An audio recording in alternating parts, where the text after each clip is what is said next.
This week on Cantina Chronicles, the Cantina clientele cover a new trailer for Maul, Shadow Lord, and then go on a diametrically opposed deep dive of two delightful characters, Jar Jar Binks and Ben Solo. We'll cover the Jar Jar one-shot and the final two issues of the Legacy of Vader comic series, issues 11 and 12. Let's go!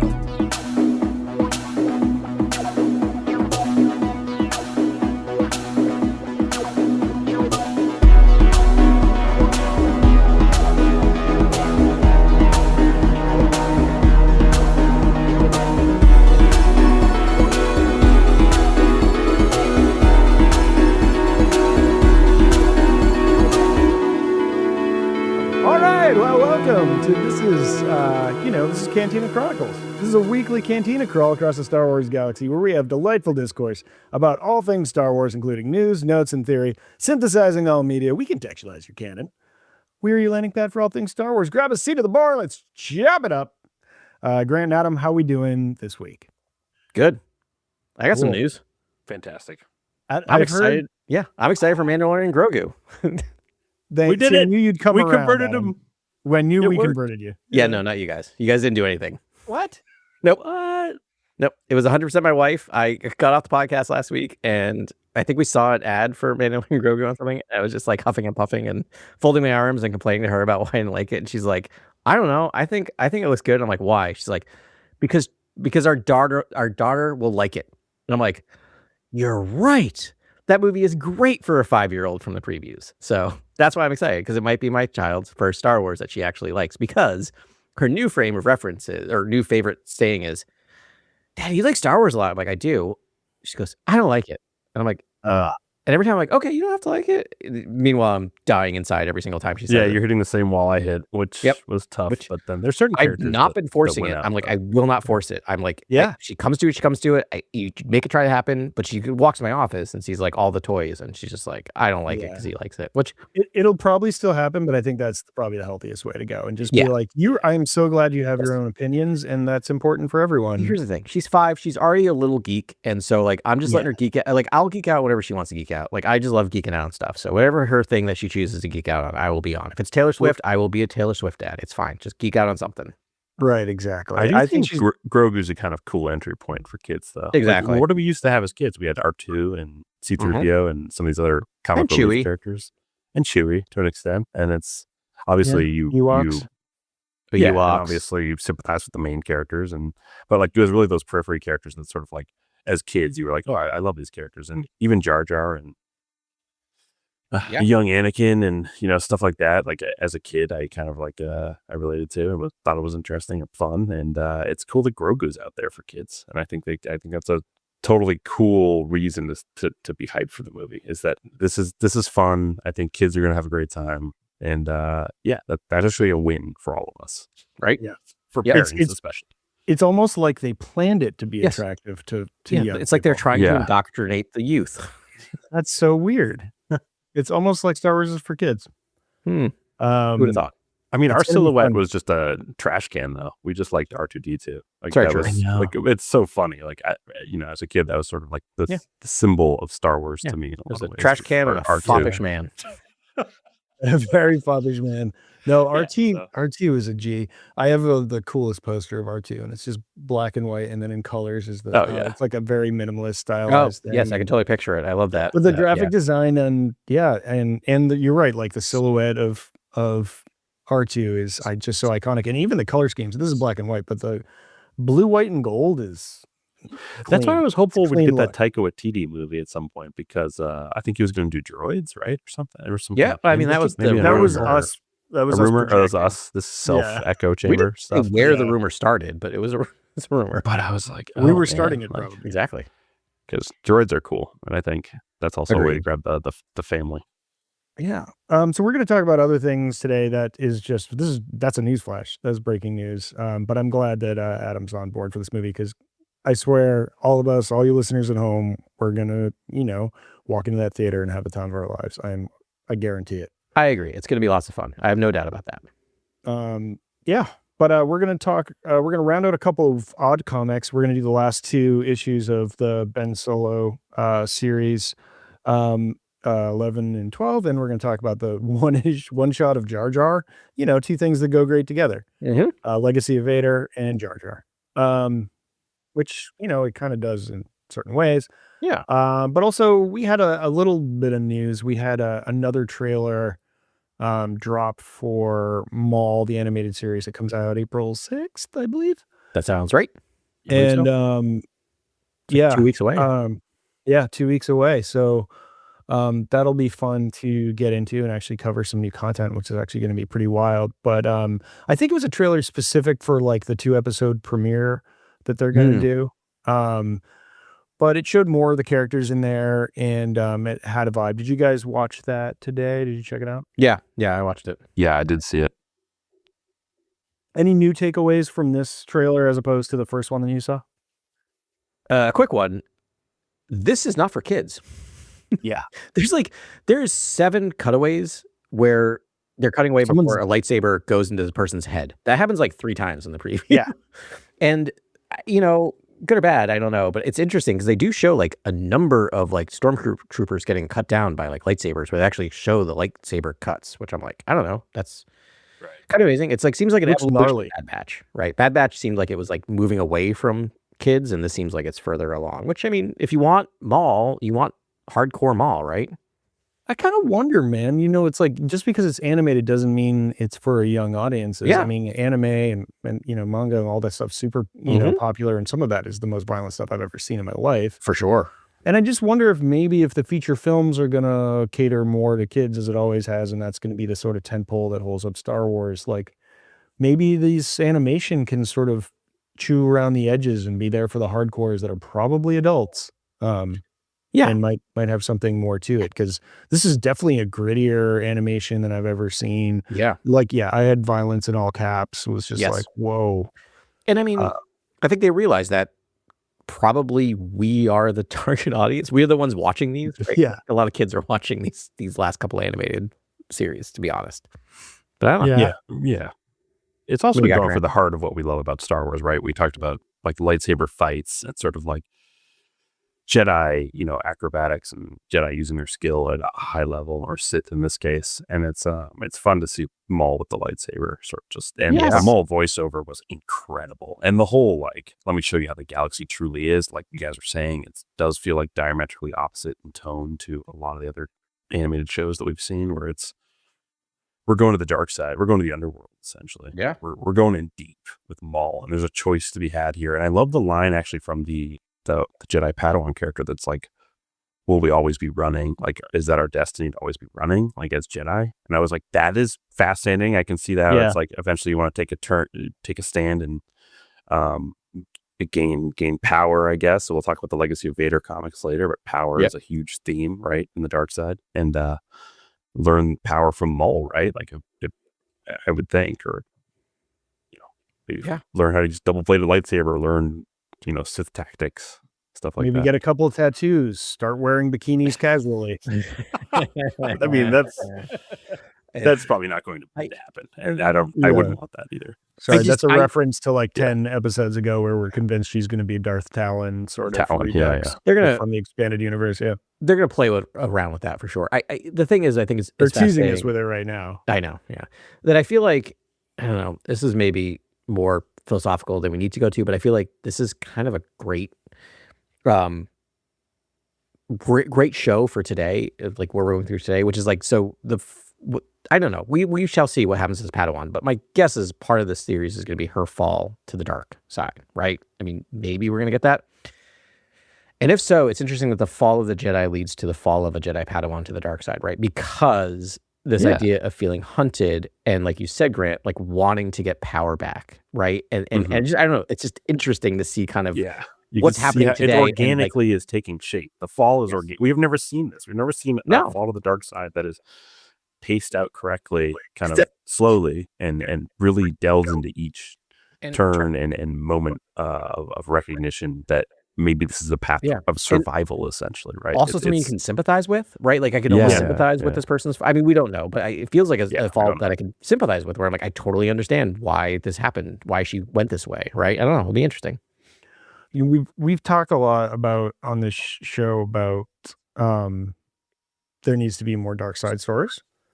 And we've talked a lot about low-hanging fruit. And, for us, low-hanging fruit is, Old Republic stuff. And, there's, we've talked about a lot of issues. But I think for Filoni, Maul is low-hanging fruit. I mean, he's an awesome character. He looks awesome. His backstory is amazing. He just happens in this time, he, has a really interesting segment story that hasn't been told in the most fascinating part of, Star Wars history. It's sitting right there, and people are looking for gritty stuff. I mean, I think it's going to give us a lot of the stuff we've been wanting from Star Wars. This is going to be a very Sith focused episode. Like his primary motivation at this point is a revenge against the Sith. Yeah. This is also a story that needed to be told too. The whole the Inquisition going after one of their own.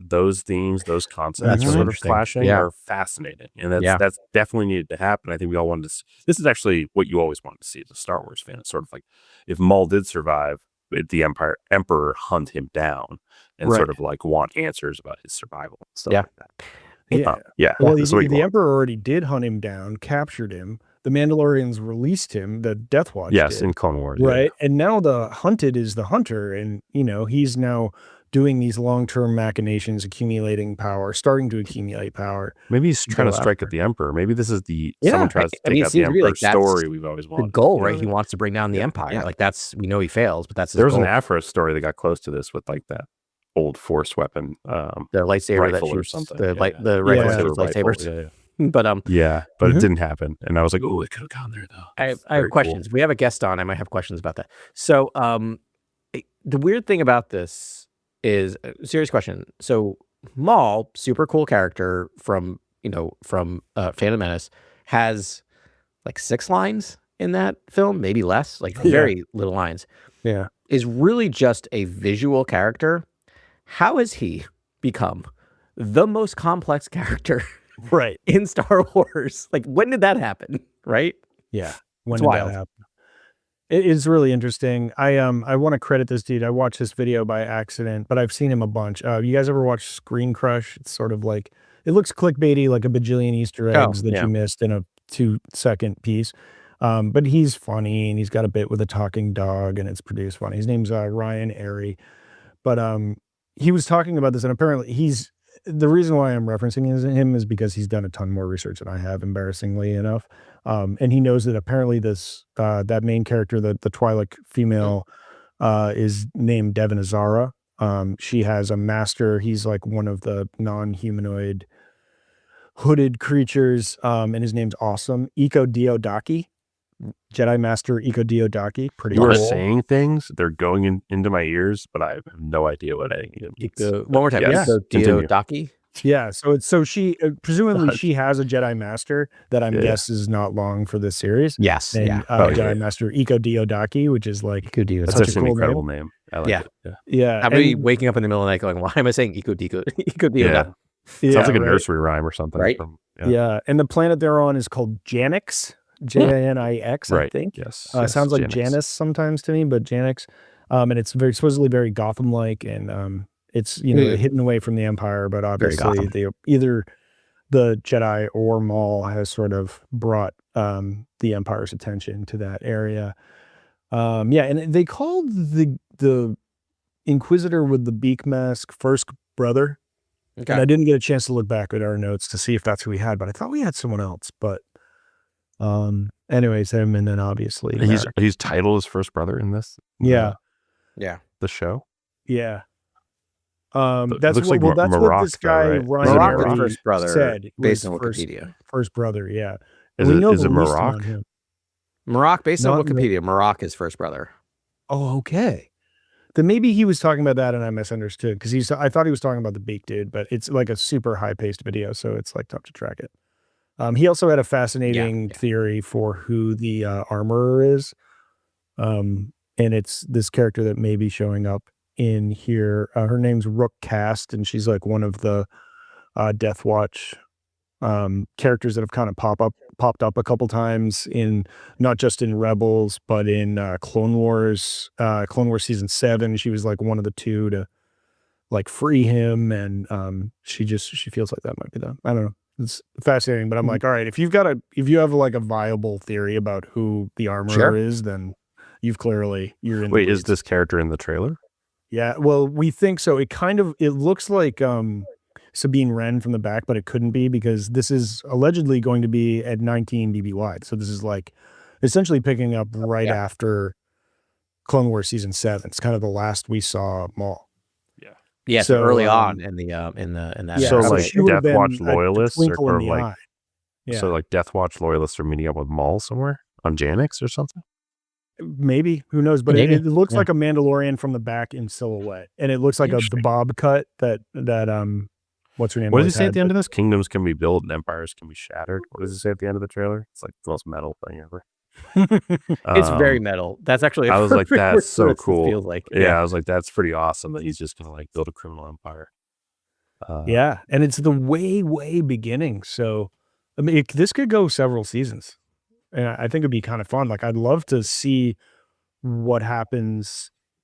Like, I'd love to see a time jump through Kira's involvement in Solo, kind of like getting all the way to Solo.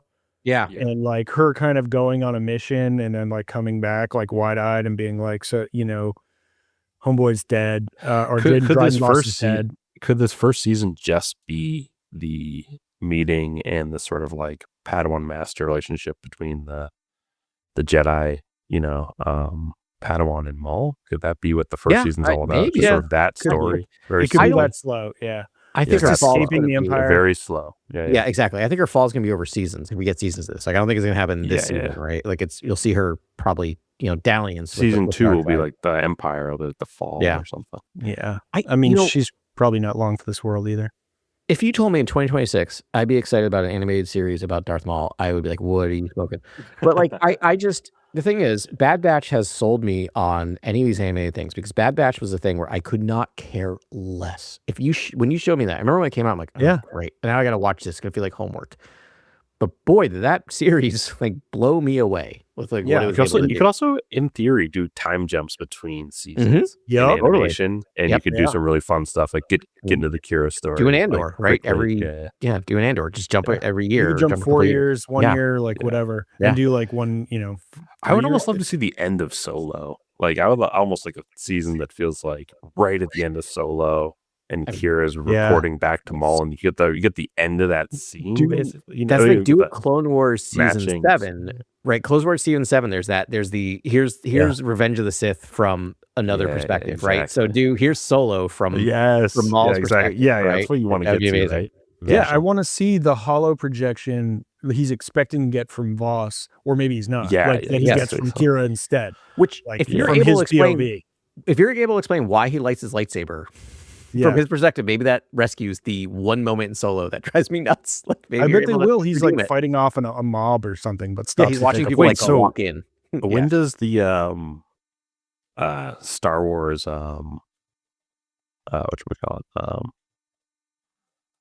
Outcast not Outcast Outlaws, when does that take place?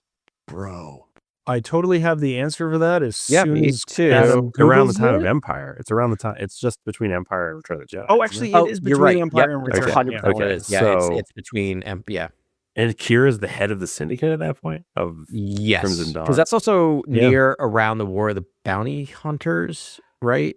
Yeah, which she was. Yeah, that's where it starts. When is Maul usurped? That's like my question. Oh, we cannot do this again. I can do it because I have it fresh in my mind. When you say usurped, you mean from Crimson Dawn?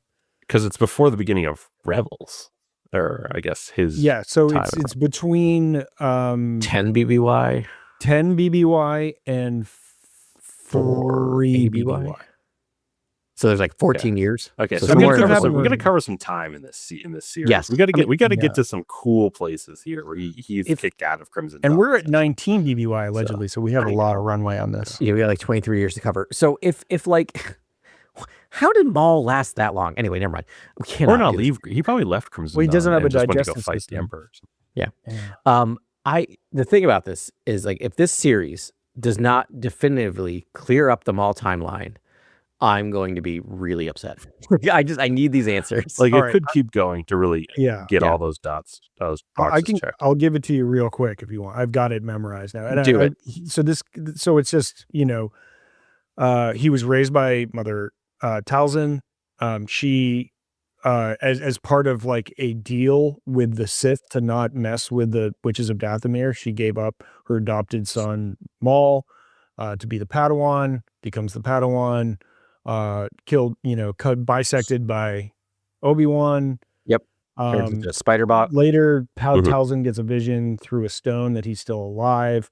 She tasks his brother to go find him. He finds him. They amalgamate all the syndicates at this point, and then they take over Mandalore with the aid of Death Watch. Then Palpatine comes in, cleans up Dodge. This is all Clone Wars era. Yeah. Palpatine comes in, Palpatine fights cleans up Savage and Dodge, Maul. kills Savage, his brother, and puts Maul in jail. Maul is released from jail by Death Watch. He retakes Mandalore for a second time. No Right. big deal. Before, and this is season 7 of Clone Wars. Ahsoka captures him again, I guess. And so then there's like a dead period. Rex 501st. And until here. And so until this series, right? And then this series goes until we see him leading Crimson Dawn and Solo. And then we catch up with him in Rebels in Morban. Insane on a planet on Korriban, right? Like And tries to make Ezra his Padawan, discovers where Obi-Wan is. Obi-Wan ends that for real. Yeah. That checks out. That's my general understanding. But there's a lot of so how do you get here from here in that later part, right? Basically during the Rise of the Empire era. There's more of why did he leave Crimson Dawn and just maroon himself on Wait, was he deposed? Malachor. Yeah. Malachor. How was that all part of a larger plan, or was he alien? Did Kira kick him out? Yeah. The Kira kick his butt. Yeah, that'd be cool. It's cool to see that scene. Just Terrace Kasi versus Maul's double-bladed or something. Could be cool. Yeah. Someone posted on Reddit the video game cover of the users of the Masters of Terrace Kasi. Terrace Kasi. Yeah. We need more Terrace. It was you just drop that stuff. She so fights for a little bit. We need a whole animated. Oh my god! A few episodes ago, we had our conversation about callbacks and all that stuff. We won't relitigate it here, but we're still going to do this. We're 100% going to do this project at some point. But I will argue again that my favorite part is that when Solo does a callback, it's not the callback you're expecting. I sat there in the theater, I just slow clapped. I remember sitting next to you guys, and I think you all, I think Grant and I made eye contact when they said Terrace Kasi. I think I'm leaning past a PS1 title. I know, it's a PS1 it's so good. title. I don't know. I mean, the game's not good, but it's so amazing. It's ancient. It's a funny game. Again, I cannot state. John Kasdan, A++. I know, man. right? Just bring him back. Just bring him back great stuff. I don't know. Everything's topsy-turvy. It's 2026. I am buying high on a Star Wars animated Maul series and selling low on a Mandalorian Grogu movie, and I don't know what's happening. When's the 10-year of Solo? Is it next year?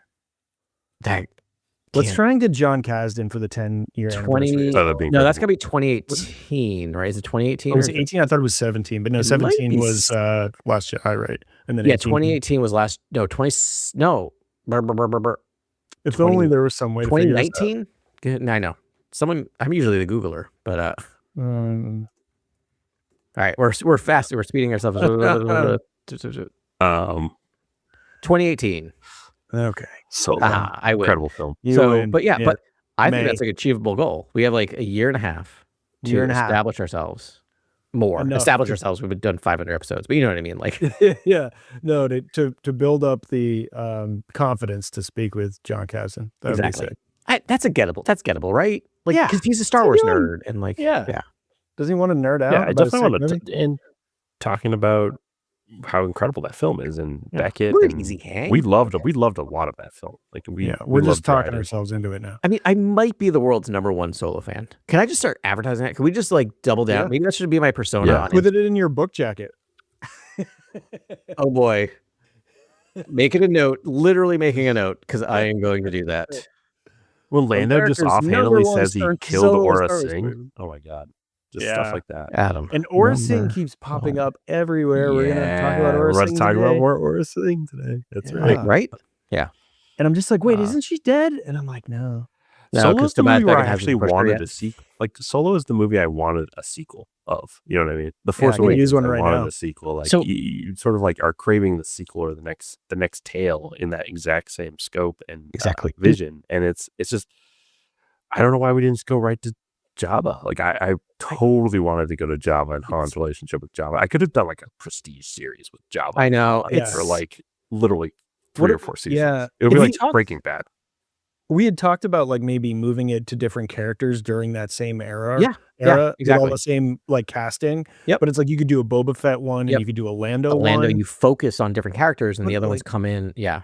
Imagine Boba Fett POV in Han Solo arrives for the first time at Jabba's palace, and like and so the whole thing's from his POV. Or just Han arriving at Jabba's palace for the first time. Just that Yeah. simply by itself to me is would be iconic. honestly Yeah. incredible.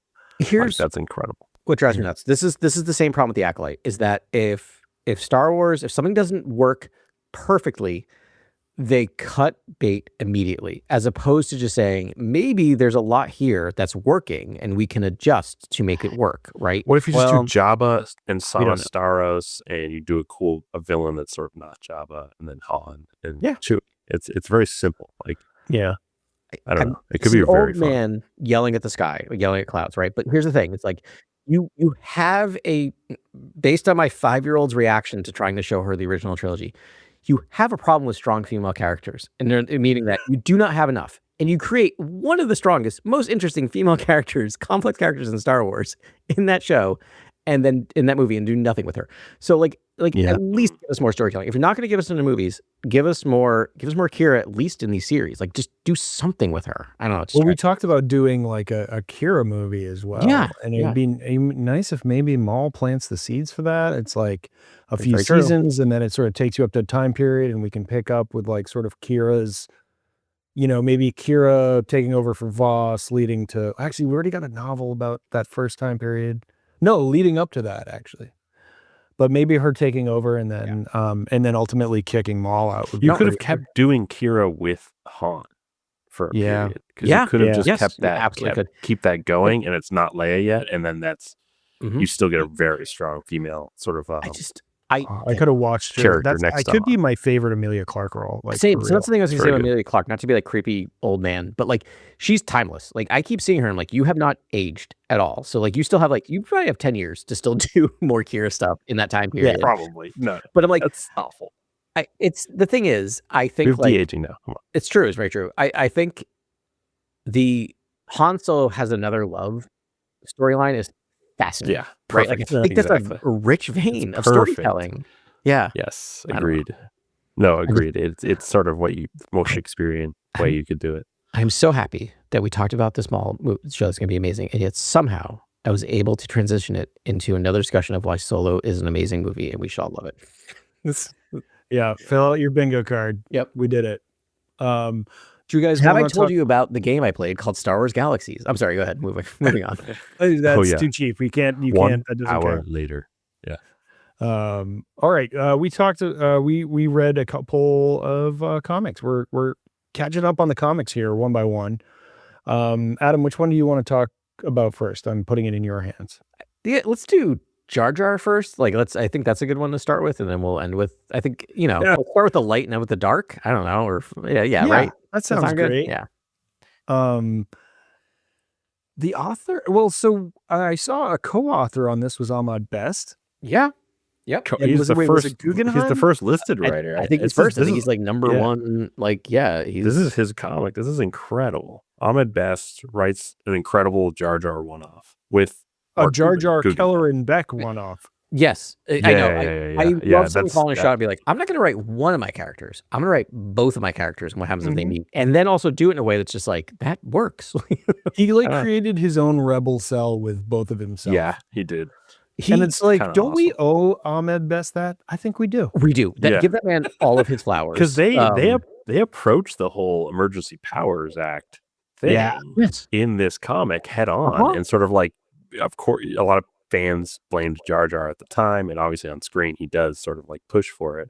But Yeah. in this comic, they talk about it, and Jar Jar's like, man, and then seeing the horrific oppressive sort of rule of the Republic around the galaxy before the unseen. turn. Yeah. And the unseen. We're going to see that he's word like, again. oh no, we need to start preparing because it just doesn't feel right. He gets a vibe where it's like we need to prepare to deal with Palpatine, and Palpatine's doing too much. It's already getting weird, and it's actually very prescient. It's very prescient stuff today, and I love that they make Jar Jar the clown that has deeper knowledge, right? Which I think is what Jar Jar excels at, right? He's a clown, but he does understand at a deeper level what's happening. Yeah. And as a person who, I will own it, hated Jar Jar, despised Jar Jar when it first happened. The older I get, the more I'm just like, this is an essential Star Wars character. Like, it's just amazing. Yeah. And this comic makes him incredible. It does. Don't you feel like Jar Jar created the path? Like, I was wondering about that. If essentially it's going to. I thought they were going to name it at some point. They don't. I know. Right? Yeah. It's not named in this, but it is the sort of like network unseen. Right? It's sort of like some network that like is going to be separate from the galactic, the Imperial network, and they'll be able to keep stuff hidden. That'd be really cool if Jar Jar created the path. Like, that'd be pretty wild. Well, I think we have to get more storytelling with Mira Bridger, right? We have like, what was she up to? That's right. In this period, and sort of like, I think his parents, Ezra's parents, were sort of like early rebels, right? Like proto rebels. Yeah, and they did it over the radio wave. So these crystals that they procured, exactly. So this is all their whole network. I don't know if they were part of the path per se, but weren't they connected with Leia and stuff? Like, it's all connected. That like they I think their transmissions reached a lot of people, and that sort of brought people in. But it started with sort of like one rebel cell, and then just stumbled upon the contingent of Leia and Bail Organa and all of that. But I mean, it does feel like, because he did create an underground network too. Like, it was when the issue ended, they were talking about like, I need somebody, and he was going to use Keller and Beck as his sort of go-between these oppressed worlds. And we know Kelleran survived the purge, and we get so much great storytelling with Kelleran in this, where he's having a bad feeling. He's the one who saved Grogu, right? Like, here's the thing. It's just like, I mean, I don't know. It's Ahmed Best and Mark Guggenheim, and so I don't know who's credited for what, but both of them together were able to do the thing I love in Star Wars, which is backfill and connect. And to be able to do that in a single issue that felt organic, not to overuse a word that's overused, but like, it felt real to the galaxy, and be able to like connect Rebels with with Grogu. Like, it's wild. And Urabai was a sweet planet. Yes. Yeah. That was just a cool planet or whatever. Oh man, I love the indigenous species with the they looked awesome. faces, pink and blue. The pink and blue. Yeah. Aura Singh in this comic, very cool. Oh, and who was the pilot with the skull? I know we saw him in like Osso or whatever. Osso. I was literally looking up because he's one of my favorite. Oli, Commander Oli, I think. He's such a cool design for a character. I'm talking about the bounty hunter. Yeah, the bounty hunter with the skull face. Oh, Rick Olio. Rick Ole. Rick Ole, also known as Captain Obvious. Which is one of my favorite things. If you ever watch Spaceman. If you ever watch Rick Ole through Phantom Menace, he just says exactly what he sees all the time. It's a planet. It's a planet made. It's a planet made of cities. As he's staring at a planet made of cities, he does it like 4 times. It's amazing. I love it. Yeah. But no, the bounty hunter, Rum Sleg. Did we say that? Sleg. Yeah, that's the one I was talking about. And they even gave him some backstory. I was like, oh, that's a nice little lore bit in there for fun. Yeah, this is a well-rounded comic, because it had the bounty hunters in here too, which I loved. It does so much in a single issue that makes me, every time I've read, this is like the 3rd time I've read it, I'm like feeling like, oh, this is a 5-issue miniseries, right? No, it was a single issue. Yeah, it's really the Attack of the Clones of all comics of all time. Maybe that's why I love it. That explains. Yeah. Did you like the Habe Liber Duck is the name of the Naboo cruiser? Yes, I did. I did. I just love they kept calling it the Duck, and I'm like, the Duck. That's great. Yeah. Duck. I love this comic. I'm gonna frame it. I'm gonna bag and board it because it's special. Because it's just a Jar Jar one-off that you love seeing that title too, Jar Jar. Oh my god, that's just such a cool title on a comic book. I always appreciate where it's just like, so it'd be very easy to be like very cynical and say, oh, they gave an inside Star Wars person a comic to write, right? Like, it's very easy to do that cynical, like, oh, he gets to write a comic. But then to be able to do that, which again, I don't think is true, but they will do that and like live up to the hype and actually write really good comic is great. Yeah, I love Chuck Wendig, but he kind of did Jar Jar dirty in Aftermath, and I'm glad that Best really went into this and fleshed out the character, created a whole new trajectory for the character, reframed it in an organic way. Like all Nice, like yeah. he just he added something that again I never saw coming. Like Andor was like that could be a good show. Like if we're being honest with ourselves, like none of us were stoked on Andor until we saw it, and then we were like, oh, Yeah. you know, this is that. There's just a very sad fact that Jar Jar didn't age well, even though George had consistently said that the character would age well. I don't know. And I don't think the characters aged super well. But what's important is that Ahmed got to decide and give voice to the character when it was sort of designed by George and in, centered around being a certain way in functioning a certain way in the script. It's nice that Ahmed gets to decide where it's going now because so much of it was invested in that character. And I feel like I think a lot of Star Wars fans would say that he's aged well, and they would do this argument. They would give me this long argument about what he represents in the film and how Qui-Gon and Jar Jar is a quintessential relationship and teaching Obi-Wan and all that sort of stuff. Like it's important that you keep going in the politics, having this Naboo faction, the Gungan faction next to the Naboo faction, and sort of like making the world building feel rich and politically sensical. It's like that all is there. I get it. It's just I don't think the character has aged well, even though I'm just trying to be completely objective here. Like I actually don't care. It's more of like he worked for me. I was the right age. You were the right age. I loved the character. I can see that people wouldn't like the character, and when people tell me they've turned on and said that they like him now, it's hard for me. I need to feel like a really strong argument of how the characters turn for them and why they like it and why they think the characters aged well. Because to me, it's like I watch it and I'm like, I can see how an outsider who wasn't 10 years old when this movie came out could be like, what is this character? And I could never understand this character. Let me ask you a question. How old were you again? Can you remind me, which is gonna make me sad? How old were you when Phantom Menace came out? I was 10. You were 10, yeah. I was the exact hotspot. Yeah. What you're doing is you 19. Saw it as a 10-year-old, and now you're reevaluating it as an adult. I saw it as a 19-year-old, and now I'm reevaluating it from my kid's eye, right? So that's why we are kind of meeting in the middle. Does that make sense? Okay. Where I am now looking back at it going, no, there's a lot here. This character's there. And also reading, I mean, this is going to be whatever. Reading Hero of a Thousand Faces. But do you think he's aged well? Like, just yourself? So here's the thing. Do we want to be honest? Yeah. Do I think his Jamaican patois aged well? Not great.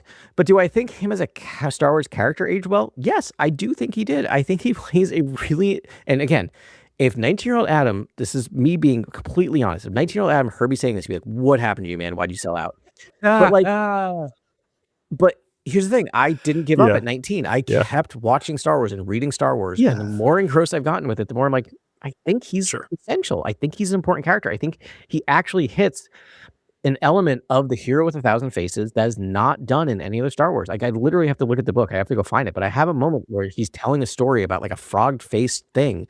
When Campbell's talking about it, I'm like, I circled it and went, Jar Jar. Like Campbell describes a Jar Jar-like character in a Hero with a Thousand Faces that was not in Star Wars prior to Phantom Menace. I can't believe. I believe when you say that, but I think we're in a very special contingent that loves Jar Jar because we read all this. We've read the Wendy, version of the character. We've now read this version of the character. We read all the answers. We watched all the Clone Wars episodes. Why I'm right? Because I did my homework. We like Jar Jar Binks. But I would say we're not the majority view. Oh no! What we're representing here is just not what. Like I guess the majority outlook.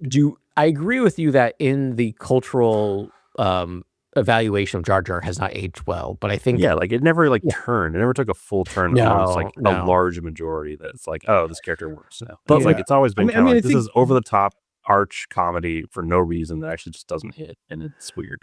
Yeah, I mean, it's like off-putting at times. All right, I have to address that, Greg, because there is a thing that George did a lot, and I actually kind of appreciated it because he did it on purpose. It's sort of like a contextual like record scratch where what they throw at you in a scene, particularly George, was so alien like the name didn't even make any sense. I'm like, you just said a bunch of letters in a row and I can't understand what it is. The context for the like communication made no sense to me. That I actually came to appreciate it because that's kind of what you want in a galaxy far, far away in an alien world. You don't want everything to look familiar. And I thought he did a really nice job every once in a while throwing something at you that was like abrasive to your rationality and your context. And for me, that's what Jar Jar was when he came out. I never made the Jamaican like race, like, sort of connections. I didn't do any of that. I was just like, that is a weird ass character. And I don't know what he's saying.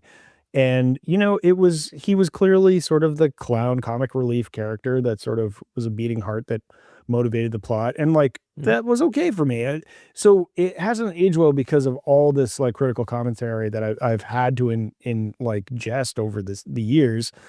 But ultimately the character's the character. And I think it's interesting and it's a great character and it serves a purpose and it does a thing. But Yeah. I've always, it's like over time, those weird record scratch moments, we learn the words, we repeat the words, and it's like, and it becomes part of the fabric of Star Wars. But at the moment, it's just like, it's really like tough to like reconcile with your brain. And I thought it's really bold, independent movie filmmaking that George was doing and with purpose. That's the thing.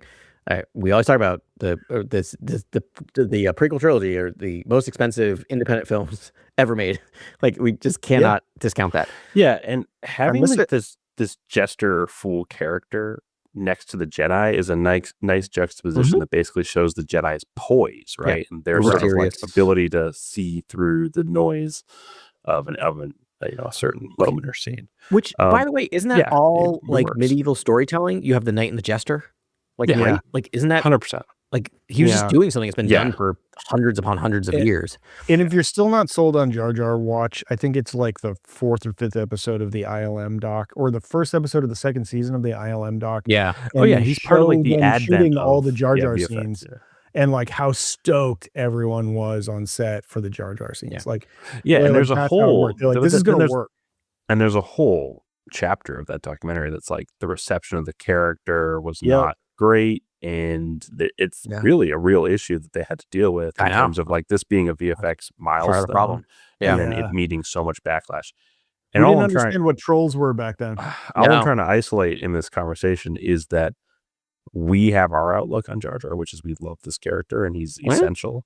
But I'm just saying, like, I'm trying to also see what listeners out there could be thinking. Oh, yeah. And I mean, a lot of Star Wars fans who just Here's the thing. have an issue with the character, and they always have to tell me, like, it almost stands in the way of their love of the prequels. Like, they can't love the prequels because of Jar Jar, and I'm so confused. It's such a weird. He's got like 15 minutes of screen time For the rest of my life, please. for the rest of my life, Ignore it. please don't tell me you don't Yes. like the prequels and you don't like Jar Jar I Binks. Like, please, like, for the rest of my life, please don't tell me this, because I meet a lot of people who tell me that. I And think like, the fan base I has imagine put you their guys do arms around too. Jar Jar I and all imagine my you guys best. meet these people too. Like, Oh, yeah. I I mean, can't be alone. To be honest, I don't talk Star Wars with anyone but you people because I don't want to talk Star Wars with I anyone do. but you Yeah, two. Once I met it's Ben, a tough icebreaker. You once gotta I met really. Ben at a party and we started talking Star Wars, I realized I will never talk about Star Wars with anyone else. And then he introduced me to you, Grant. And then I'm like, I'm never going to talk to Star Wars other than these two people and my wife. And that's about it. Because I'm like, I just don't want to hear your opinion on Star Wars. No offense. Like, I just don't. Because it's like 10 minutes of feeling them out, right? To be like, you're going to say something racist? Or you're going to, like, what are you going to do? Misogynistic? Or you just like, whatever? Yeah, misogynistic usually is. I know, but I'm like, also, like, people allow their opinions. I just realized we're talking about my daughter earlier. I'm like, I have to find a time when my wife's not home and I'm going to make Charlie watch Phantom Menace to get her take, a 5-year-old's take on Phantom Menace. I'm like, she can totally watch that. Ooh. I just can't watch it with my wife because she'll be huffing and puffing.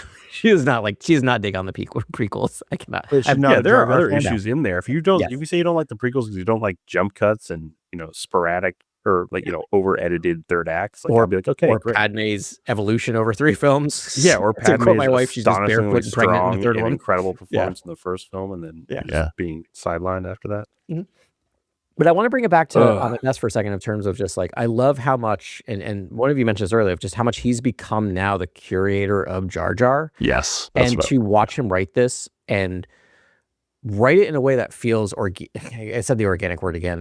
The O word again. I feel like it's such a cliche word. It's but fine. I feel like this is an organic, safe podcast. He's written him in a way that feels like it connects to the movies, right? Still writing him and him saying the his catchphrases and doing all that stuff, but at the same time, getting at that depth that we don't realize. There's like a couple people in an elevator that if I was just one-on-one with them and they did their voice from the films, I would like melt. And one is Ahmed Best doing Jar Jar. Like I think I talked about this after we watched the documentary, where I was like, if he ever just did Jar Jar, you know, a few lines in front of me, I think I would just, I don't even know. It would be otherworldly. No, I'd freak out.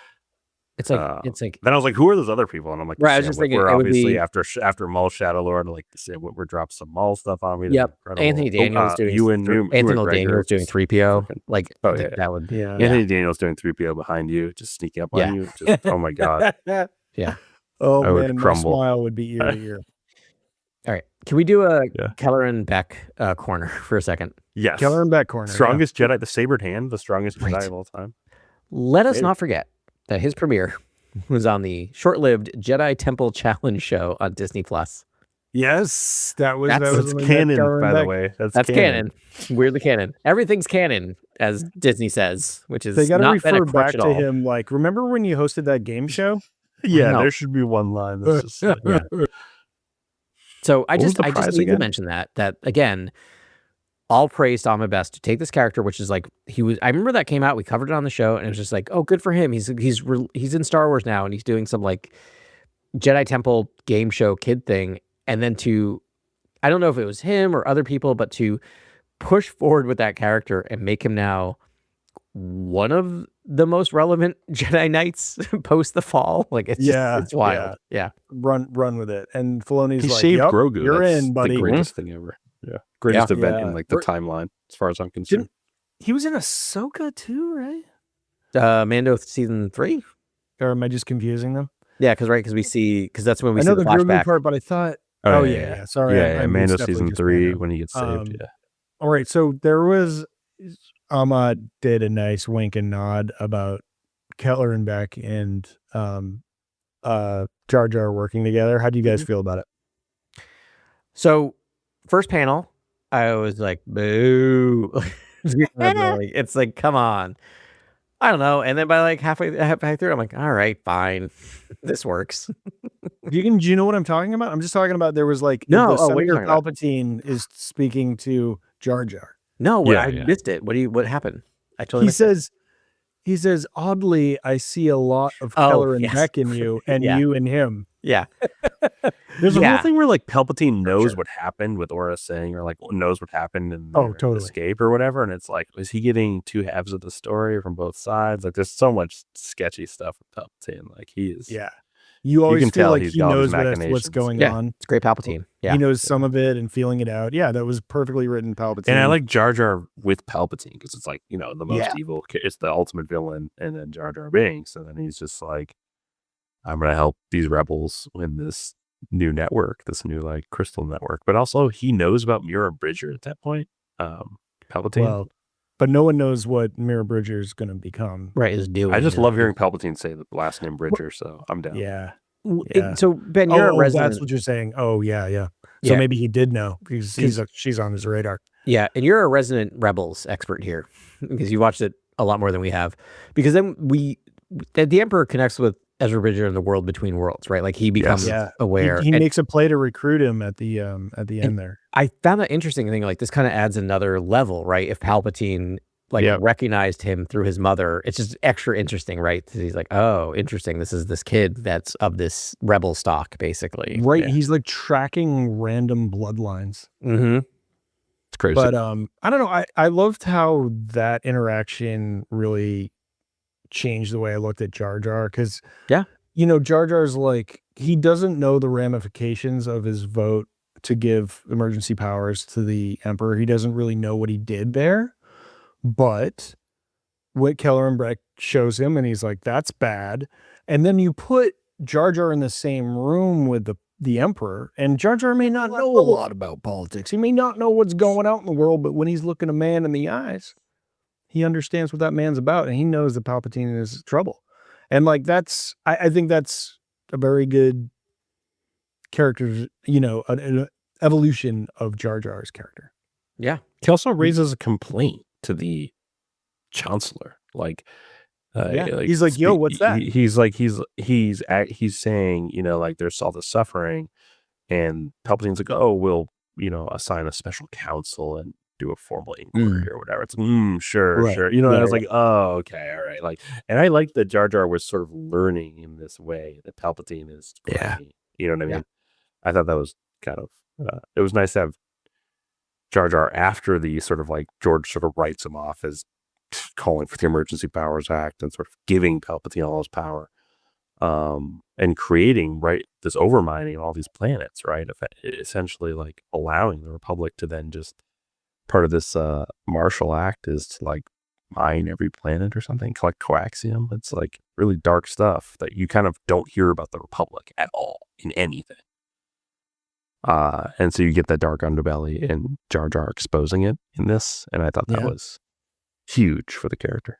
He was like one of the earliest tipped off on that for that word. The first rebel. Name of the podcast. Big if true. God, huge if true. Yeah. We also read 2 issues, which is less than most, but they are the 2 hardest hitting issues of Legacy of Vader featuring Ben Solo. They're like bangers back. I mean, that's the thing. Like, it's all of this have been culminating in basically just the conversation between Kylo and Vader, right? Like that's it. And the death of Vanny. The death of Vanny. Vanny. Oh, it's Vanny. I like Vanny. That's kind of great. Yeah, that's going to be. I've been reading these comics for so long. I've been trying to get crafty with it. I don't know. This is just Vanny being Vanny. Yeah, he's just a head in a jar attached to a giant mechanical spider. Sure, as we all are. So that was the penultimate 11 was him sort of in his final confrontation with Vanny. Yes. Heretofore named. And then just like Mommin. And then and the final issue was him confronting his fever dream about what he imagined Vader would say to him. He's going into Vader's vault or whatever. Dream? Because like Vader's vault. So what is Vader's vault? It's in Vader's like a mind palace. It's like a mind palace. Or is it the tree? Is it just like another dark side nexus, like the tree in Dagobah? Nexus, yeah. It's one of those 2 things. Grant, go on about Mind Palace. I like that. Yeah. Oh, yeah. Because I love a good Mind Palace. Yeah, it's like Vader's Mind Palace, and it's Vader's ultimate desire, which was power, essentially. And it's all about power. And Kylo gets a taste of his own sort of lust, desire to be his grandfather, desire to follow his grandfather, desire for power. There's a huge sort of like tree moment, like Adam's alluding to in Empire, in that Kylo is facing Vader, facing a giant Vader, facing a mirror of himself, like just really going through all the sort of Force trials, but dark side trials, if you will. Yeah, which was cool. And I liked it. This is Charles Soule, like cooking as usual. I know.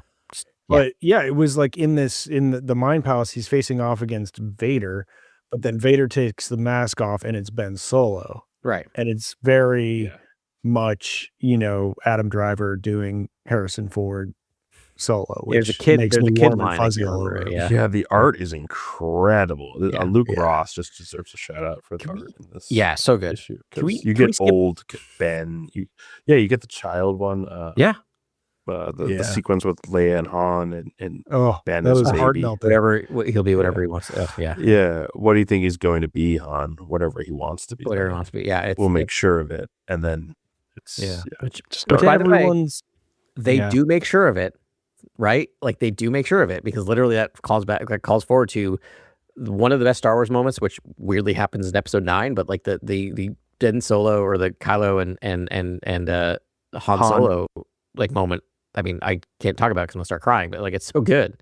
Yeah. Yeah. I mean, he's just, he gladly gives his life for his son. Which he's like, he's like, there's something that I need help with, and I don't know if I'm strong enough. He's like, sure. If that's kill me, that's fine. Yeah. And then his ghost reappears probably through Leia. Like that moment is weirdly, like in a movie that is a mess, is like one of the most consequential moments in Star Wars. Like his mother sacrifices her life to bring a fake ghost of his father back to him to bring him to the light. Like it's kind of amazing when you do all that math. It's like the most powerful Force power ever. Essentially, it's essentially bringing a spirit back who's not even the Force.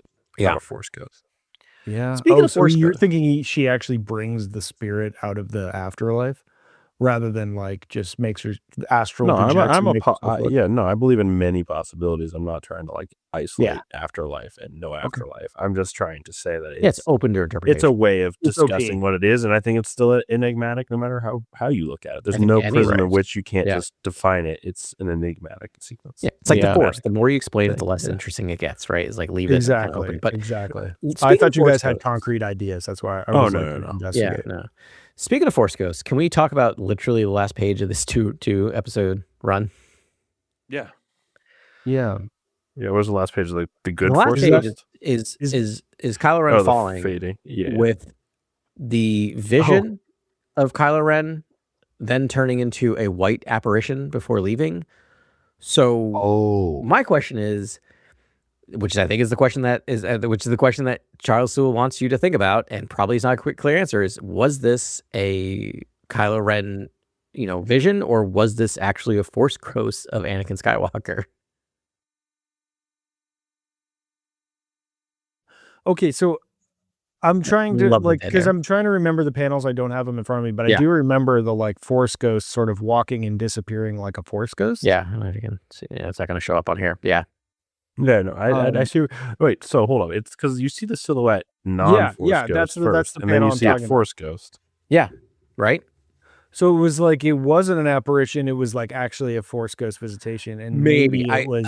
Much No, I of think it's anyone Kylo. could I do think it. it's It'd all- be I think it's all Anakin Ben. in his own form. Yeah, so that's the thing is like I think similar to talking about kind of like what what's going on with Han's ghost in episode 9. I think Soule is trying to leave it a little open Doing the to same thing. Yeah. interpretation. Like I think you could read it either way, right? Which I loved because I'm not certain one way or the other, and that's one of my favorite things. Like I don't know, I could read it the other way, which would be interesting, right? If we They had Soderbergh come over and they did a powwow about the hunt for Ben Solo, and Soule you're was so like, right. "I love it. Let's just kind of like set up this comic and arc it in a specific way where it's kind of mysterious as to like his delving into the depths of Vader's castle and seeing all this crazy stuff and death and life and power." It's true. I just love the three powerful sentences at the very end of this comic is the rain ends, the fall begins, Kylo Ren will return. But Yeah. I guess in episode 9. Yeah. Oh, yeah. There were so many great lines in there too, where he's like, "You want a real enemy to fight? Be careful what you wish for." And it's like talking about, Here comes the Emperor. Palpatine, probably. Yeah, exactly. Yeah, that whole conversation, I was like, "Is that Anakin?" But it'd be weird for a Force ghost to take on a different shape. But I mean, then you could be like, "Oh, was it Leia the whole time?" I'm sure Soul has some strong feelings about what his interpretation. Yeah. Or is it just a dark side nexus or a nexus where he's seeing like, right. It's like, I just love that. I mean, again, we talked about this at issue 1, and I think it nails the landing in issue 12 to just be like, yep, Charles Soule is somehow making a clear connection between episode 8 and episode 9, which seems like an impossible task, and yet somehow sticks to landing. Yeah. I always thought that Kylo was gonna like be in front of armies, you know what I mean? Like leading large numbers of troops to battle and stuff after 8. Like I thought there was gonna be 100%. like a whole piece in which like almost like a Scorsese film where it's like showing like ultimate power in like like Kylo just like having power and actually wielding that power that Anakin never got to wield. It's sort of like I thought that was going to happen. And Me then too. it just I mean, kinda that makes didn't. sense. It was a very kind of like gentle movie about sort of like two star-crossed Force, warriors who were kicked. Yeah, it's confusing to me. That It's very. didn't That's happen. even I differ because I totally thought he was just going to be in boardrooms for an entire movie. That is what happened, kind of. No, I know. In 9, he was just Being in sarcastic. boardrooms. Yes. I didn't feel the power. Because then you see like Dune. He's in a lot Messiah. of meetings. You see A Dune lot of Messiah meetings. coming out. A lot of bureaucracy. Yeah. Yeah. What We do we almost want get, the Paul 15 Atreides seconds treatment of for him. Mustafar? Yeah. Oh my Yeah. god, that Because you whole just don't section get could have been that. 15 minutes. I mean, and I would have been can't- stoked. Like I cannot have that discussion again of like how. What if he was laying we find siege out to, it's Mustafar 3 months later when we see the Art of book where I'm like, come on, what are we doing? I literally like could have been fighting for 5 minutes, gets to Vader, the rubble of Vader's castle, finds the Eye of the Webbish Bog, has this like I would have That would Just have been show it nuts. in the background. I mean, just show it in the background. It's my argument that Yeah. that was never supposed to be Mustafar, and then they decided to like retcon it after the movie was made. That's always my argument with Yeah, that. 'cause- and I don't think like no matter how ravaged that planet is, that Vader's castle should ever fall because of the now that I know how it was created. Yeah. Like I don't think you could knock that the building. dark down side if you would never tried. allow it to be How was destroyed. Vader's castle Yeah. not in 9? Like, you know, Because it it's wasn't almost like- Mustafar. Because they decided later that it was Mustafar once it was locked. Because it was. Yeah. Yeah. Don't you think Just you like would put it want on him? the horizon. Just stick it in the horizon somewhere. Just like an arrow-shaped obelisk on the horizon, even in the distance. No, but him going in there is actually connective tissue to the setup of the mask. Basically, it's basically Correct. like Yes. I've come to the apex of what my grandfather represents. Yes. It's sort of like meant to be in the movie. But It's no, almost- apparently Vader left a Sith holocron in a random forest. in like a stump out in the in a woods. stump in a Like, what forest, happened? not in his castle. Not in his giant stronghold filled with like dark side. Because you almost want artifacts. him to walk in there and like then you almost want Palpatine to speak through Vader to mess with him to guide him to Exegol to then Yeah. trick him further and do all that my boy This type is stuff. the downside of having this podcast because I watch episode 9. If I'm not with you guys, I'm like, I can almost convince myself that it's like it works, and then I sit here and have this conversation and like break it apart. I'm like, oh man. Well, it's not that it doesn't work. No, it's just that fine. there's a lot of true. meat on It that works. bone. That in Yeah. the hindsight of how many years has it been since it came out, like that we can go through with a fine tooth 7? comb, Yeah. and imagine other sort of scenarios. I know But it's always the it's Mustafar the thing Monday sticks in my morning craw. quarterbacking. I mean, it's Yeah, always because I think you want more vestiges of Vader in those films. So you want more of what the original trilogy was in those films, It like was in a the way that setup is of cool, Force not just Awakens. like here's a legacy character, beloved legacy character that's gonna die. It's more of like here's another piece of Vader, like it's castle. You know what I mean? Like this is like what Kylo's been about this entire time, is trying to be Darth Vader. yeah. Something Something there. other than just the melted helmet that gets just knocked around and spoken to at random times. Yeah, but- what is yeah. that? Like a MacGuffin that doesn't matter? Like I don't even know what that was about. I mean, I'm trying not to say something negative about A JJ. side guffin? Yeah. JJ We're loves getting some awfully MacGuffins. neggy right now. Yeah. We've relitigated I know. this poor movie 1,000 No, times. they're fine. They're fine. I'm just saying, there's a lot to be desired with Kylo Ren, and Sewell is tapping into some really cool Yes. stuff. And Yes. it's weird that it's just like he's by himself in the castle, and it's Yeah. like, what if this started with I know. 9 was like his first? Let time me stepping let me foot say- in there? Yep. You're right. Yeah. You're right. You'd be I like, know. you'd like cry as a fan. Let me say Yeah. one more thing about episode 9. Episode 9 is rapidly becoming like episode 2 in my brain. Oh, Where no. Ooh, It's starting to rising. become it's going to become my most favorite of the sequel trilogy. I just know it. Really? There's Because no of the- way. There's Because it's a shaggy dog of a film where there's more interesting things that happen in that 2 hours than in the other 2 films, even though the other 2 films Right. work better narratively. Does that make sense? Where there's like enough weird Yeah. stuff that happens in episode 9 where I'm like, all right, I love it. Like just A lot of stuff happens. a lot of Yeah. weird stuff. I would say 8 is still my favorite, and I don't even really per se love that movie. It's more of That's- just like it's still my Totally favorite like it. of the 3 films, though. Just in terms of like, if I ever want to watch like It's a good film. a Jedi sort of like Yeah. journey to find the master. I always think like seeking the master, and then I do the love- I first mean- moment with the master is always like a really fun dynamic in Star Yeah. Wars. And so I'm not a sequel hater. There's stuff I love in all of them, and I will say that yes, I think episode 8 of the 3 is the best if we're just talking about film, right? Is like the best film objectively. But episode 9 is so weird that I'm starting to love it. I Because it's always still my love MO. Force Awakens. There's a lot of amazing moments in that. Yeah. You So many feels in that movie. a lot. yeah. I mean, every time Chewie we're home, like still cry every time, I mean, and all the watching her stuff grab with the Finn and Rey lightsaber. is fantastic. And then the very end with when you have like Kylo, Finn, and Rey in the forest. That's so Yeah. iconic.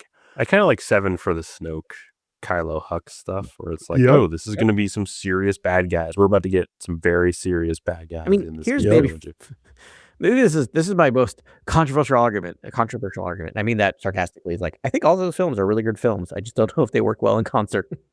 Yeah. No, exactly. Right? I think Like, that's Is that a controversial common thing to say? consensus. Though. Yeah. That's a widespread Yeah. consensus. It's like, what if we I know. didn't just try Shocking. to race to make these legacy sequels? I say Yeah. it every week. Episode 9, they should have waited a year. I mean, then the pandemic would have torpedoed it. Would have Oh been yeah, horrible, that's but actually like dangerous to have waited. Yeah. Wow, that's crazy. Oh, yeah. I mean, I don't know. I feel like they should have taken 5 years to make that film if that's what it took. Honestly, I know. three Use and the a half pandemic hours, as an like, excuse to Return of the King, yeah. that thing, man. You know, Yep. if anything deserved Oh, it. yeah, that movie could have been way longer too.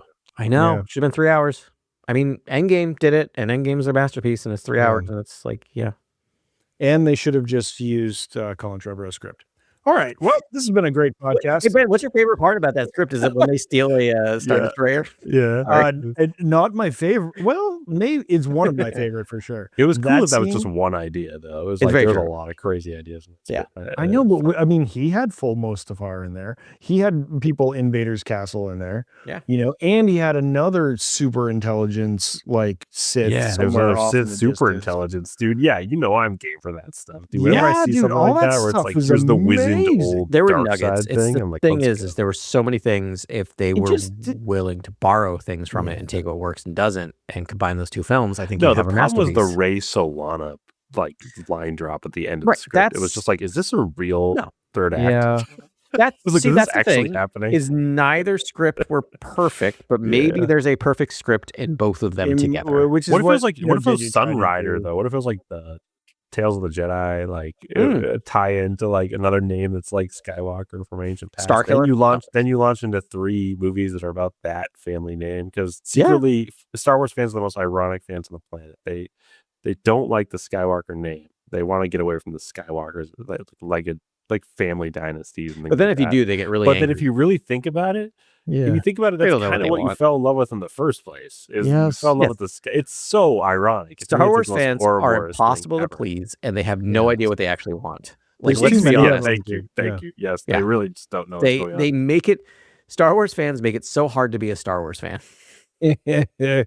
Yeah. Again, I think when you see people face to face, it's a different story, and you can talk to them. People chat me up about. Oh, they're the Star Wars best. all They're the the easy time. people to talk to, though. Star Wars fans Yeah. are pretty. I feel like I'm easy. talking to different people than you guys. I feel like Sorry. 40 but to 60% of what they say to me is something they're repeating that they saw. On That- Exactly. Yeah, that's the problem. exactly. what it Exactly. is, They're yeah. just And then, parroting you know, things. So I Yeah. talk about the other 20 to 40%. Yeah.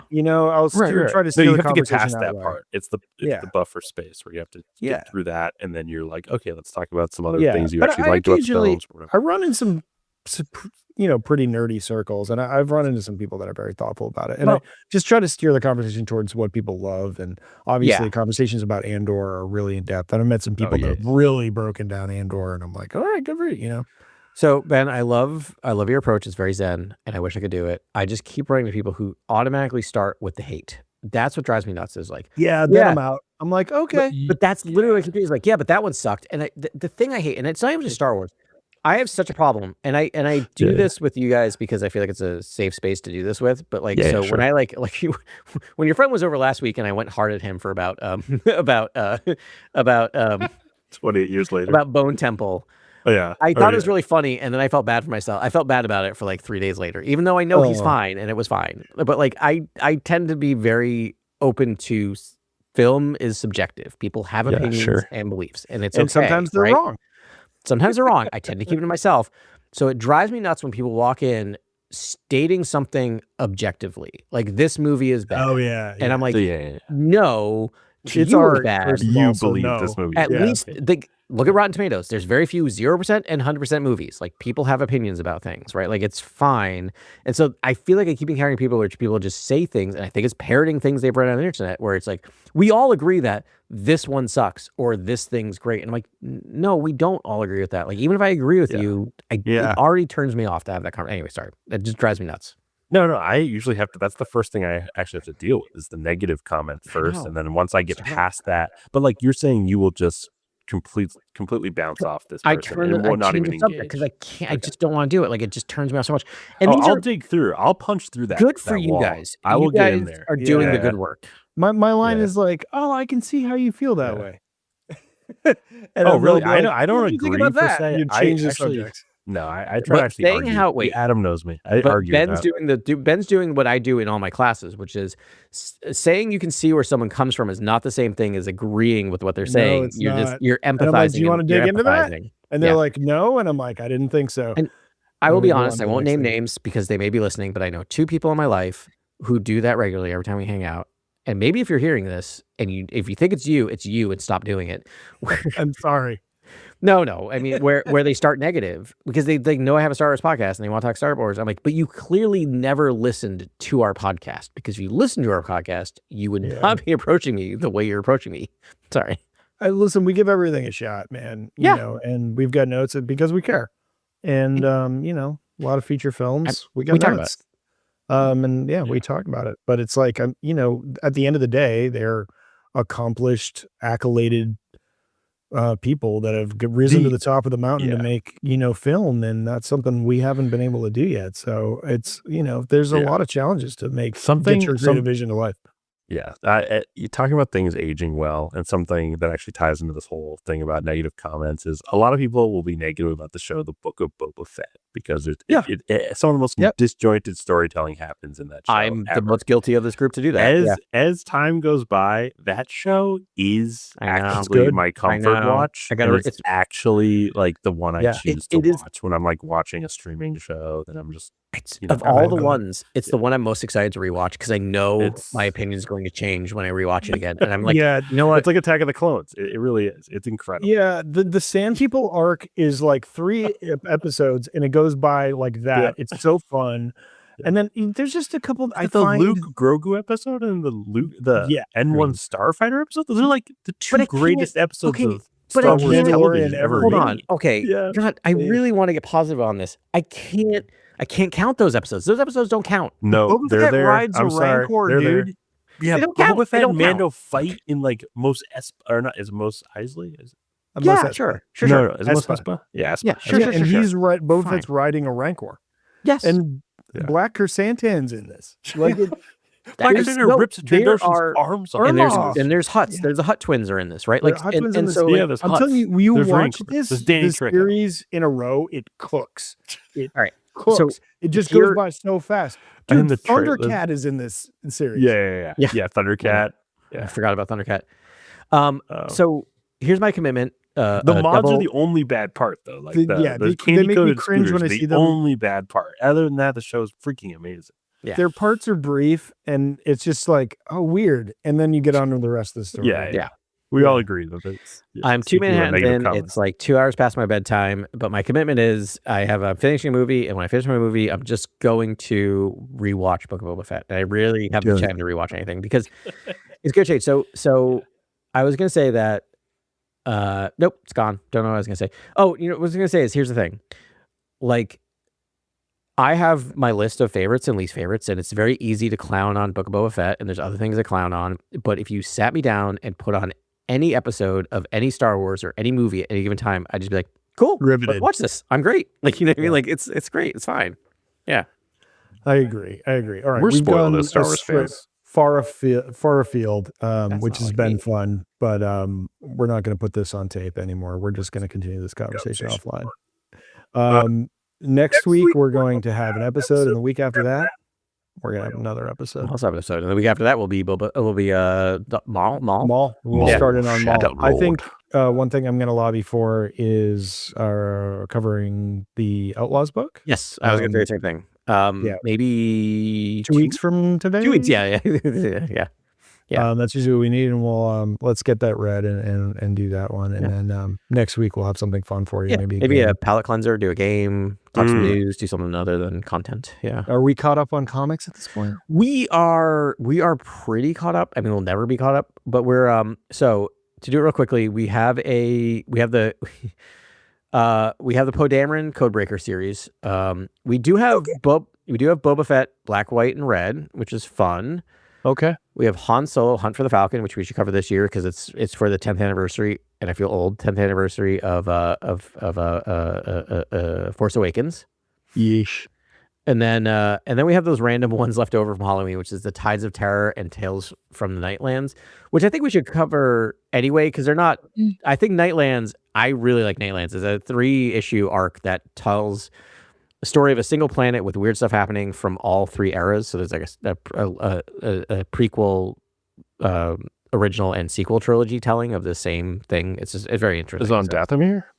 No, but Dathomir like. Oh my God, we're pitching a comic that happened last October, Yeah, still worth reading, I think. But we'll At this point, we're closer to next October. right. So maybe we just wait till next Yeah, Halloween. we do a double issue like coverage. Here's the thing. Isn't there a Content coffee? what's that? Isn't there a coffee table book coming out for something? Probably, but content is drying up. There are less books and less comics, so we do not need to rush through these. We can revisit these at any time. We're gonna be Dude, Okay, I'm so copy that. spoiled in the trading card area with the Star Wars Unlimited. You guys, Let's You just do a just Star Wars came from a Unlimited episode. swoop. it's out of control, dude. What Wanna did do you that do next week? tonight, Grant? There's a What did you Baylor do? Valance card. I almost like sent one to each of you just as like a joke. It's just I mean, like the fact that card exists is It's not a joke. insane. That's great. Yeah. Yeah. That is so funny. Yeah, Grant just came from like a weekly. Oh yeah, I do a tourney swoop every tourney, Thursday night. Star Wars Yeah. Unlimited. Yeah. It's Yeah. like How'd you do tonight, Grant? Represent House Winterfell. What deck did you play tonight? I What rock deck? Chewbacca. We rock Nice. Chewbacca in the new set. Chewbacca is an aggro leader, so I'm trying to hit in really fast and take people out quickly, which is great. 'cause Was I it don't all know. Wookiees or is it a mixed bag on your? No, it's a mix of. I got Cham Syndulla in there. Ooh, I got Kazuda Xiono in there as a ground unit. I got both Han and Chewie and the Falcon in the deck. So like I'm hitting people with that thematic zest. You know what I mean? Like I had Han and Chewie on the ground, taking out someone's ground lane, all their units in the ground. It just felt super thematic and super fun to play. And it's a cool game. Canto And Bite was my base, and I was No playing way. Chewbacca as my leader. nice. I love that, dude. I love a mission that like Chewbacca leads because you Yeah. know that happened. Yeah. Well, I pulled the And- showcase, so I had to play that leader for the new Yeah. set. And I pulled that showcase card, and I was like, oh, so I guess I'm playing Chewbacca, and I don't Yeah. usually play these sort of like aggro That's leaders. great. I play Fun. I love it. Yeah, I it love was a great living time. vicariously through you because this would bankrupt Yeah. me if I ever actually got into it. Like Yeah, It's no, not too That'd bad. be my It's- whole yeah. identity after Yes. if I got into that. I would- Yeah. go into debt. I don't think you need to. I think you could buy the Spotlight decks, and you could buy Yes. 10 That's- packs, and you'd that'd have a nice setup. That is Yeah, true no, for I some payments grant. Not Yeah. me, Grant. Nope. I would be like, Maxing no, out my I credit need this cards. whole collect. I would like You figure can out even be a this whole limited. You can even be a scheme. limited or draft player, and just go for a night where you open 3 packs each, and you create a Yep. little draft. Limited Most deck. people could do that. I cannot do that. Yeah. It's not good for me. But I love I mean, it. once gotta- you get like a hyperspace, the Skywalker, like a showcase, Darth Revan, and you've like putting these in like frames, and you're like, this is incredible. Like, it Yeah. can get dangerous. That sounds out there. fun. That sounds. I got super fun. I got some crazy. I got Palpatine and Vader in the first set for showcase cards. Like, Yes. man, those are incredible cards. I have 2 friends that nearly bankrupt themselves on on basketball cards. So I'm not getting into this. Yeah. Wow, I did that when I Yeah. was 8. Yeah. Well, like, I think the key is maybe don't I used to collect steal as much baseball as cards. use them. You know what I mean? Like That's play the with key, cards. right? It's Yeah, back in my that's the old key. Magic the Gathering days. I was a player, so it wasn't as much about, getting every single one. Yeah, it's about getting what you need, trading for what you need, Yep. whatever you need to do to sort Mhm. of like not go over budget. Yeah. Not me at this stage. I would be like, nah, I've got this deck in mind and I need it and I need it complete and I have my vision about it. And There are things that are like, there are $30-$40 cards that are like necessary in your deck to actually be a Right. functioning And- deck. So right. as a guy, that can be annoying. And the problem I have is I can't, because of who I am, I need to get them naturally, which means I You can't need to be buy them off right. the internet. Yeah, me I have too. to keep buying Ooh, boxes that's until I tough. get it. That's Someone that's could an, be that's an handing it to you like, OCD. "Do you want it?" That is And an I'd be like, OCD "Nah, I trait, need to yes, earn yeah. it." That's dangerous because It's like my- sometimes you got to buy the singles online because Right. you could open like 2 cases and not I get know. a Ben It's- Solo. Right It's now. like my Black Series. Right. Like I have to encounter them in the wild because if I start buying them off the internet, it's bad news. Like I will do the collector ones that are only available, but if I'm like, there's one I'm missing, I've only pulled that I trigger mean, twice. it's bad luck. Yeah. Yeah. They've made it tough now too. There's a lot of legendary cards and a lot of rare cards. So like you have to buy a good volume to just hit Mhm. those things. I'm shocked. and complete your deck. Yeah. So I'm shocked. yeah, it's the complete that's how it tactic works. behind it all, but it's fun too. You got to buy singles. Like you can't just open it. That's crazy. You can't. There's just stuff you just It's won't great. get. Yeah. Right on, man. Much respect for doing that. So yeah, Star Wars fans out there, hope you're having a good time wherever you're at. Thanks very much for listening to us. We appreciate it. We'll talk to you next week on Cantina Chronicles.